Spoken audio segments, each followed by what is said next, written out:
I'm surprised, but credit where it's due. It turns out we should thank Tucker Carlson for interviewing Russian President Vladimir Putin last week. We should thank him. We should thank him for doing something I don't think Carlson actually wanted, but it has left us much clearer about what we're up against here. In his 2-hour interview with the Russian war criminal, two things happened. First, Vladimir Putin made a fool of Carlson several times. Putin actually treated his best friend in America's big-time media with utter contempt, like this, when Carlson tried to interrupt him. With the backing of CIA, of course. The organization you wanted to join back in the day, as I understand. We should thank God they didn't let you in, although it is a serious organization. I understand. It wasn't the first time that Tucker would put on his stunned mullet look. But the second thing this interview achieved, and this is actually far more important, much more important, was that Putin also made a fool of himself. And he blew up all of Carlson's conspiracy theories about how this war in Ukraine started. You know, it was America's fault, it was NATO's fault for poking the Russian bear, it was Ukraine's fault. Instead, even Carlson's fans now have seen Vladimir Putin for exactly what he is, a nearly insane megalomaniac with racist ideas and a warped view of history, wanted to conquer more and more territory, a bit like Hitler, in fact. So for that, I thank Tucker Carlson. Thank you, thank you, thank you. Now, whenever I call out Carlson as a fraud and a reckless conspiracy theorist, I know he's done some great stuff, but boy, has he thrown that down the toilet lately. Whenever I do expose him, I get hundreds and hundreds of Carlson's fans abusing me, calling me a sellout. Thousands, really, a river of it. Someone who's been bought off by the mainstream media, drunk the Kool-Aid, and et cetera, et cetera. I'm going to get it again. But I am now going to show you the bits of this interview and Carlson's crazy post-mortem just afterwards when he's just thought, what the hell happened? That prove exactly what I've just said. And this is serious. Just look at it. Before you start venting, just look at it. This is serious. Now, Carlson had claimed going into this interview that, no other Western journalists had bothered to ask Putin for an interview to explain exactly why he'd invaded Ukraine and started this war that's cost the lives of hundreds and hundreds of thousands of people. Carlson alone had tried to get this interview and now would get the truth from the horse's mouth and expose all the Western media's lies. Well, that was always itself a lie. As I explained last week, other journalists had tried to interview Putin, BBC, CNN, many others. But Putin's spokesman confirmed last week he'd turned them all down. But Tucker Carlson, Putin defender, that was different. Come on in, Tucker. Sit yourself down. Now, Carlson was excited by all this. Not surprisingly, he was going to earn millions probably from all the publicity and the hits and the clicks and the whats and the what. But from the very first question he put, more than 2 hours long, this interview, from the very first question he put, trying to blame the US for provoking Russia, he was smacked down. He was intimidated. This interview never even got on the rails. Tell us why you believe the United States might strike Russia out of the blue. How did you conclude that? It's not that America, the United States, was going to launch a surprise strike on Russia. I didn't say that. Are we having a talk show or a serious conversation?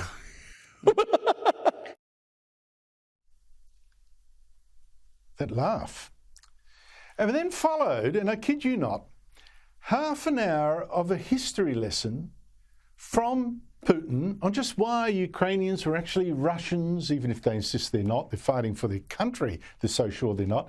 Why they were fake. They were actually Russians. The whole thing's a lie. Ukraine's a lie. A crackpot history lesson that reached back into the 9th century. It was bananas. The Russian state started gathering itself as a centralized statehood, and it is considered to be the year of the establishment of the Russian state in 862, when the townspeople of Novgorod invited a Varangian prince, Rurik, from Scandinavia to reign. Well, Prince Rurik. Okay. Now, I was actually reminded, watching all this, the tedium, of how Hitler, another man who ruled by terror, never got contradicted, who dare, used to bore his own guests with long monologues about history or whatever. And after 20 minutes of this nonsense, can't listen, try to interrupt, try to drag Putin away from this ancient history of how Ukrainians were terrible, try to drag Putin back to the here and now, which earned Carlson another whack, which he once again tried to giggle off like some suck-up. Characterization of what you said? Я понимаю, что мои длинные диалоги, I understand that my long speeches probably fall outside of the genre of the interview. That is why I asked you at the beginning, are we going to have a serious talk or a show?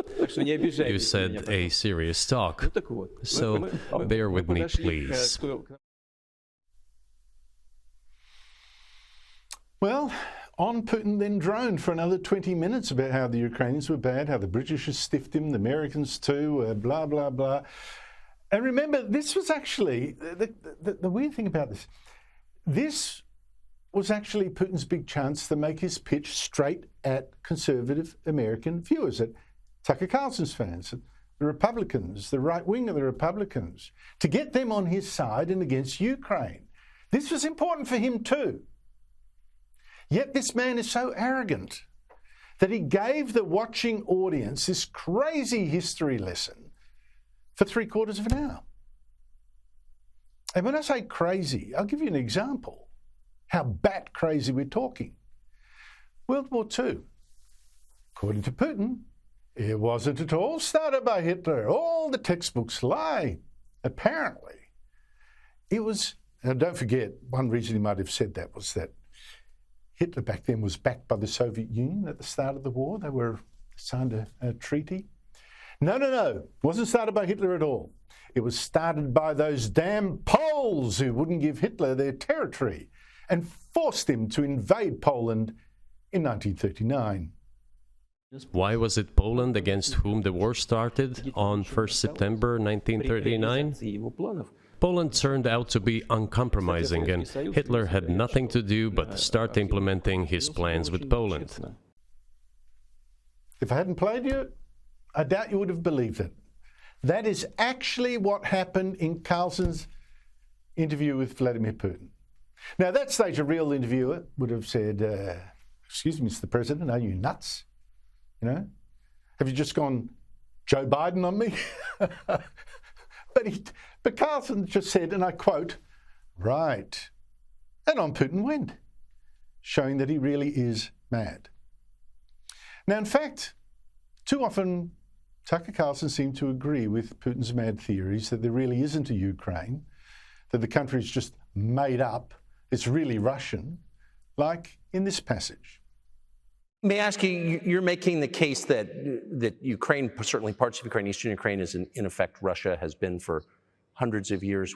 Why wouldn't you just take it when you became president 24 years ago? You have nuclear weapons, they don't. If it's actually your land, why did you wait so long? Unbelievable.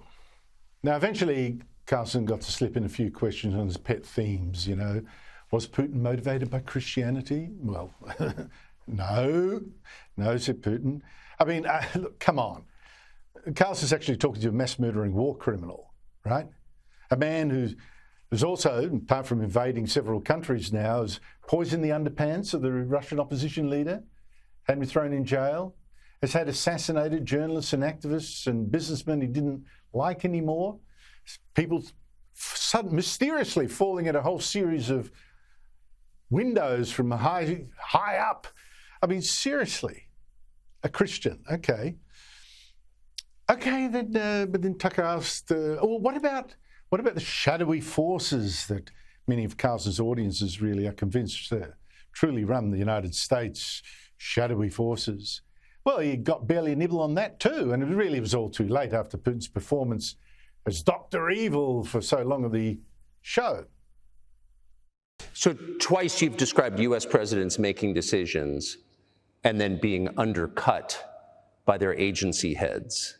So it sounds like you're describing a system that's not run by the people who are elected in your telling. Именно так. That's right. Конечно, That's не right. многие.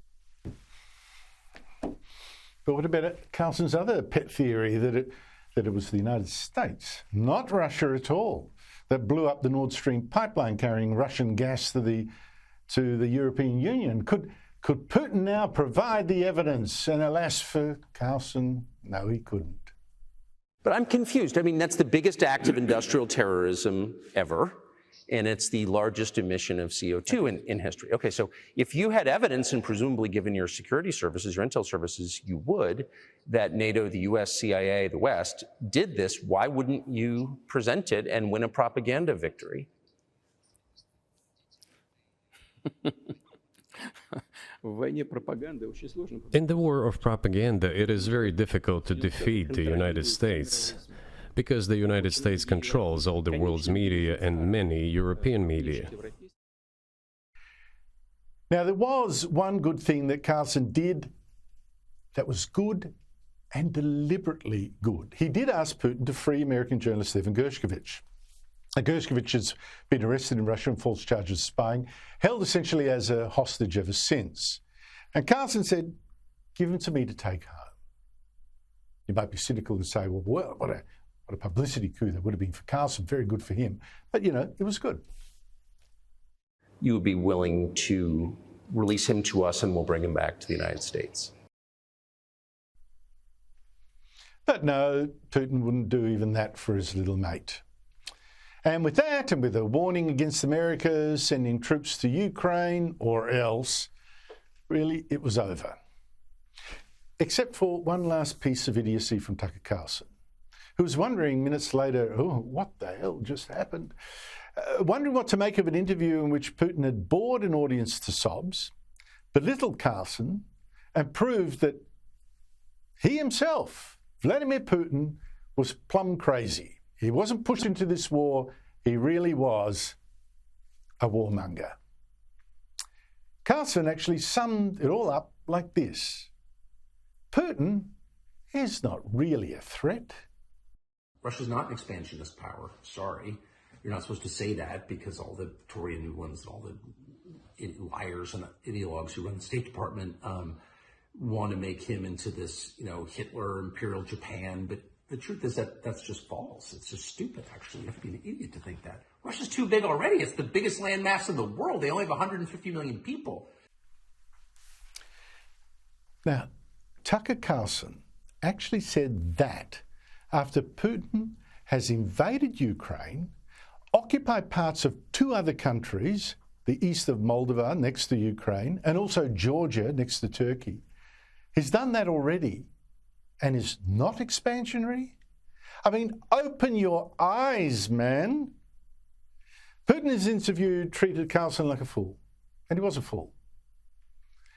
That interview, though, what it told us about Vladimir Putin was gold. Even Carlson's fans must now know that Putin is mad, bad, and dangerous to know. In fact, is a lunatic, much like Hitler, who is a threat to the West.